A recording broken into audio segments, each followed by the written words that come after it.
Hey everybody, Ethan here with Standing Stone, and today's video is all about tips to be a better grouse hunter, or tips to find more grouse, however you want to look at it.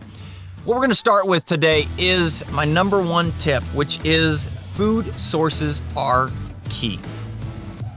The food sources are going to change. This is going to be dependent on the time of year or specifically where you are in the country, but what we look for early season is bugs and berries, specifically these guys. Boo! Grasshoppers. You need to see grasshoppers. If you don't have grasshoppers where you're hunting early season, you probably need to move to a new spot. And then as the season progresses, we're typically looking for grain sources, and that's kind of because the bugs and berries disappear. Tip number 2. We look at water. You need to be able to understand water sources, and this again changes based on years. In dry years, it's going to be important to hunt around ponds, or if you can find ponds, hunt around water sources as much as is possible. In wetter years, it's not going to matter as much. There's water everywhere. They don't need it. They're not going to be drawn to it the same as what they would be in a dry year. The next piece is I rarely find birds in the grass when it's wet. If you have a heavy dew morning, letting that dry out before you start chasing around in the prairie, it's already enough walking to be just adding walking to it on top of that.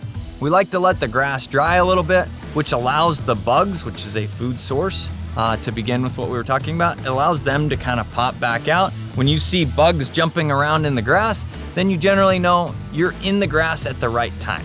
So the next piece of things that I typically look at is the time of day. Now granted, you can hunt early, but generally speaking, grouse like to fly around a lot. They kind of bebop from where they were roosted to a little spot, to maybe to the road to pick some gravel, to back to another spot. And they do this in the first maybe half an hour to hour of daylight. But generally speaking, really early in the morning, they like to fly around. If you are interested in pass shooting, which is a way to hunt prairie grouse, that's a good time to do it. They're gonna fly, generally speaking, the same path, and you can sit on a line and get an idea of where they're gonna be and try and pass shoot some grouse.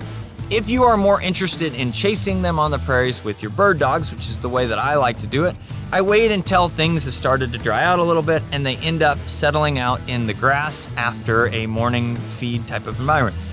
Generally speaking, and this changes based on weather, it changes based on humidity levels and different things of that nature, but you're gonna start to figure it out. Generally for me, we start around 9 o'clock-ish, give or take. Sometimes earlier or later, depending on temperature and humidity, like I mentioned. But around that 9 o'clock in the morning time is generally a good time to hit the grass, start looking for those birds that are settled out for a good loafing period for a majority of the day. After that, it's primarily this early season hunts are cut off by temperature. So if you can hunt all day, great. If you get cut off because it's 90 degrees by 11 o'clock in the morning, that is just the cards you were dealt. Pay attention to the time of day that you're hunting so you're not wasting time early when it's not necessarily beneficial and you're wearing your dogs out essentially before there's really even birds to chase. The next tip, and this may sound a little bit wild, but learning how to talk to people. What do I mean by that? It's spend some time in the local diners or local restaurants so that you can meet folks that are local and have access to additional ground. It's easy to look up online and find public hunting. That's accessible by everyone, but just like I said, it's accessible by everyone. So if there's good public hunting ground, generally somebody else will find that, and you do have to do a little competing for it. If you can find some private ground and you're good at talking to people, just last night we met some new folks that said, hey, you guys are in town to grouse hunt. I know where some are. Why don't you call this guy? And that just was striking up a conversation with a complete stranger about the fact that we were in town to grouse hunt. So learning how to talk to people can be a huge benefit in finding good spots to hunt in different areas.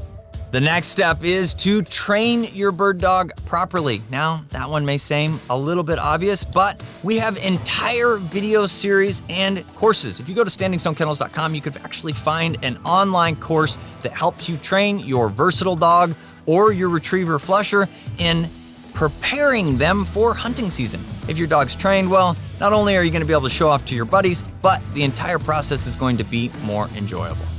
The next step is the world that we live in. digital scouting. Yes, digital scouting. What does that mean?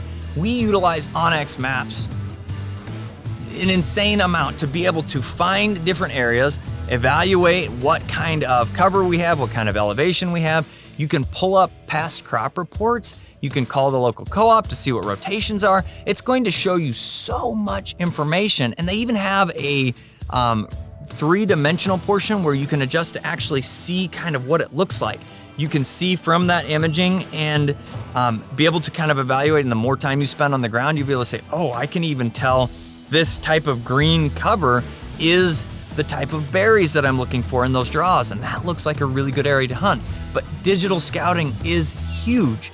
We spend a good amount of time, if I've got an area, looking for new spots and trying to figure out where the best potential we have. Now granted, it doesn't mean anything till we get there, but still, it gives us some really good ideas on how to find specific covers and how to find specific spots so that we know we can save time basically when we get there. We have points that we can drive to as opposed to coming out here and trying to look, oh wow, this is horrible. We could have seen that online with the digital scout. So do your homework in the off season, utilize onX maps, that's what I use anyhow, to digitally scout the spots that you're trying to hunt. The final step that I have for you guys is the good old-fashioned boots on the ground. Ultimately, we can put all of these pieces that I've just talked about into place, but until we have boots on the ground, we walk the piece out, you're not gonna know if you're gonna be successful there or not. And it's probably one of the most beneficial, tying the boots on the ground into, once you find them, folks, mark that and remember it. Look at every piece that is around you, the time of day, the weather conditions. Was it windy, rainy, overcast, full sun? What vegetation was around? And then look in that bird's crop to see what exactly was it eating. All of those pieces mixed in with just spending the time in the field is going to help you to be a drastically more successful prairie grouse hunter. I hope these tips help. I'm the guy with the pink gun. We'll catch you in the next video.